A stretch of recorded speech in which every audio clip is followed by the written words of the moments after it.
12. Tobias Matthay. Watching the artist teacher at work. One of the first things accomplished after my arrival in London was to seek out Tobias Matthay, the composer and teacher, for an echo of his fame had reached me across the water. Matthay has done much to make the principles of piano technique so clear and simple that even a child can understand them. If he has stated facts in a way which seems to some revolutionary, it is because these facts are seldom understood by the rank and file of piano teachers. The work he has done has compelled attention and admiration. His ideas are now accepted as undeniable truths by those who at first repudiated them. The writings of Mr. Matthay will doubtless be better known in America a little later on than they are at present. They consist in part of an exhaustive work on the active touch in all its diversity, first principles of piano playing, relaxation studies, the child's first steps in piano playing, the principles of fingering and laws of pedaling, forearm rotation principle, and, in press, the principles of teaching interpretation. These very titles are inspiring and suggestive and show Matthay to be a deep thinker along educational lines. Matthay's activities are enormous. He is professor of advanced piano playing at the Royal Academy of Music, also founder and head of his own school of piano playing. So occupied early and late is he, that it is almost impossible to get a word with him.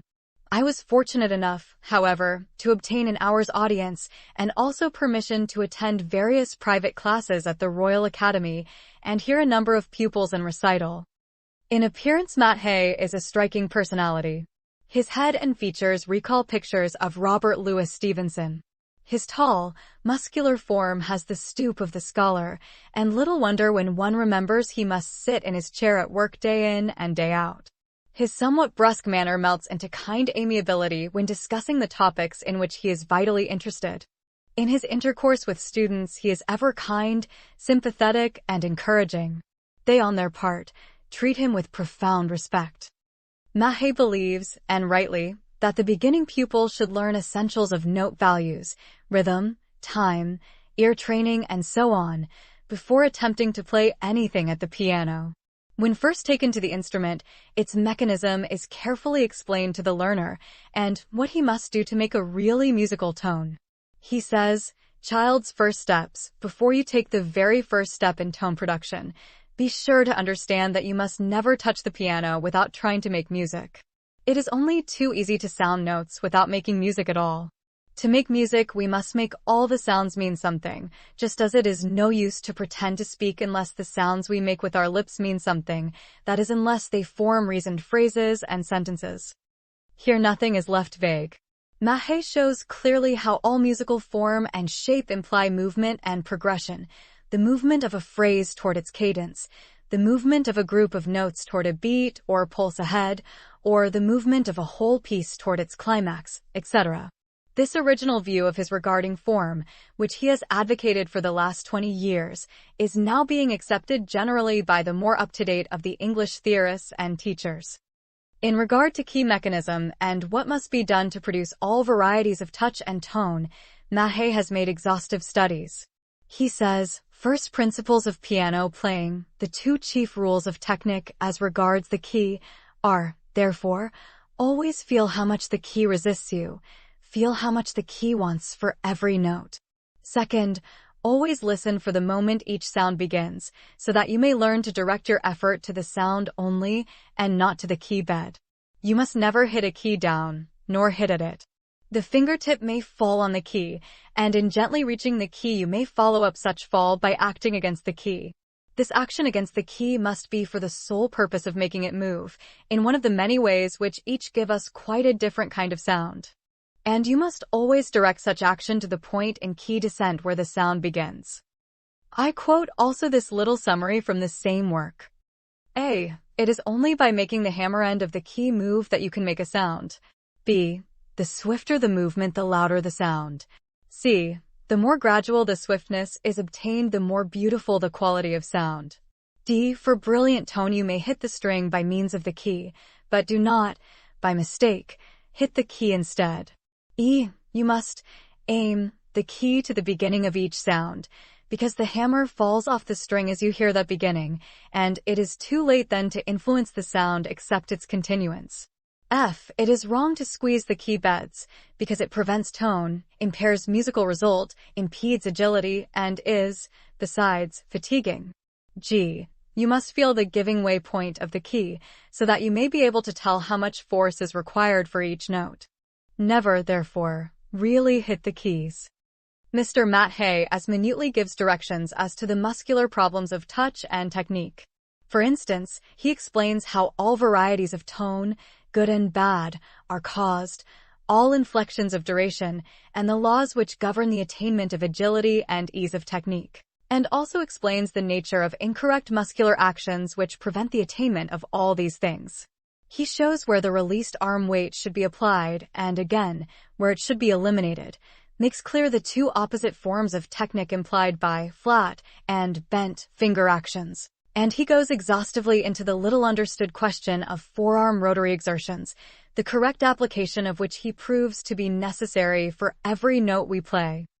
In speaking of methods in piano teaching, Mr. Matt Hay said to me, "I can say I have no method of playing, and moreover I have not much faith in people who have. My teachings merely show how all playing, good or bad, is accomplished.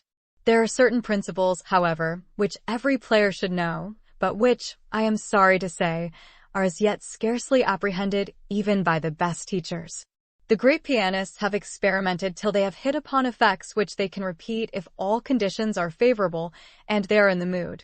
As a rule, they do not know the laws underlying these effects. You may ask the greatest pianists, for example, how to play octaves. Oh, I play them thus, illustrating. Just what to do to attain this result they cannot explain. In my own case, I have done much experimenting, but always with the view to discovering how things are done, the facts and laws governing actual tone production and interpretation. I made a study of Rubinstein's playing, for I found he played a great deal better than I did. So I discovered many things in listening to him, which he perhaps could not have explained to me. These facts are incontrovertible, and I have brought many of my colleagues to see the truth of them. More than this, I have brought many even of my older colleagues who had a lifetime of wrong mental habits to impede them, to realize the truth of my teachings. The work of a teacher should speak for itself. For my own part, one never advertise, for I can point to hundreds of pupils, this is no exaggeration in the least, who are constantly before the public as concert pianists and successful teachers. If there is one thing that rouses me deeply, it is the incompetence of so many teachers of piano. They say to the pupil, "You play badly, you must play better," but they do not tell the pupil how to play better. They give doses of etudes, sonatas and pieces, yet never get at the heart of the matter at all. It is even worse than the fake singing teachers. I feel like saying it is damnable. It was my privilege to be present at some of Mr. Matt Hay's private lessons, given at the Royal Academy. Several young men were to try for one of the medals and were playing the same piece, one of the Strauss-Dozig Valse caprices. Matt Hay listens to a complete performance of the work in hand, then turns back to the beginning and goes over it again for corrections and suggestions. He enters into it with absolute devotion, directing with movements of head and hands as a conductor might direct an orchestra. Sometimes he dashes down a chord in the treble to urge more force. At other times lays a restraining hand on the player's arm, where the tone should be softer. His blue pencil is often busy adding phrasing marks. In the pauses he talks over with the pupil the character of the piece and the effects he thinks should be made. In short, his lessons are most helpful and illuminating. I also had the opportunity to attend a pupil's practice concert, and here the results attained were little short of marvelous. Small children, both boys and girls, played difficult pieces, like the Grieg variations for two pianos, the Weber Invitation to the Dance, and works by Chopin and Liszt, with accuracy and fluency. Almost every selection was played from memory. The tone was always musical and often of much power, and the pupils seemed thoroughly to understand what they were doing and the meaning of the music. They certainly exemplified the professor's maxim: never touch the piano without trying to make music.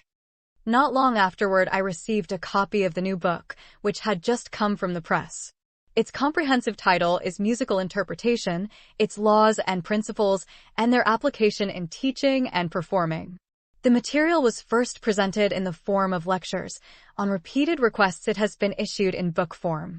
The author at the outset claims no attempt to treat such a complex problem exhaustively. He has, however, selected the following 7 points for elucidation. 1. The difference between practice and strumming. 2. The difference between teaching and cramming. 3. How one's mind can be brought to bear on one's work. 4. Correct ideas of time and shape. 5. Elements of rubato and its application. 6. Elements of duration and pedaling and their application. 7. Some details as to the application of the element of tone variety. Such themes must cause the thoughtful reader to pause and think. They are treated with illuminating originality. The great aim of the teacher must ever be to awaken thought along correct lines. The pupil must be assisted to concentrate his thought on what he is doing, to constantly think and listen. Teaching does not consist merely in pointing out faults. The teacher must make clear the cause of each fault and the way to correct it. That section of the book devoted to the element of rubato is illustrated with many examples from well-known compositions by which the principle is explained. He shows how frequently this principle is misunderstood by the inexperienced, who seem to think that rubato means breaking the time, whereas true rubato is the bending of the time, but not breaking it. If we give extra time to certain notes, we must take some time from other notes in order to even things up. The subject of pedaling is aptly explained by means of numerous illustrations. The author deplores the misuse of the damper pedal, which can be made to ruin all the care and effort bestowed on phrasing and tonal effects by the fingers. The fault can, in most cases, be traced to inattention to the sounds coming from the piano. There are quotable paragraphs on every page, which in their sincerity and earnestness, their originality of expression, stamp themselves on the reader's imagination. Every teacher who is serious in his work and has the best interests of his pupils at heart should read and ponder these pages.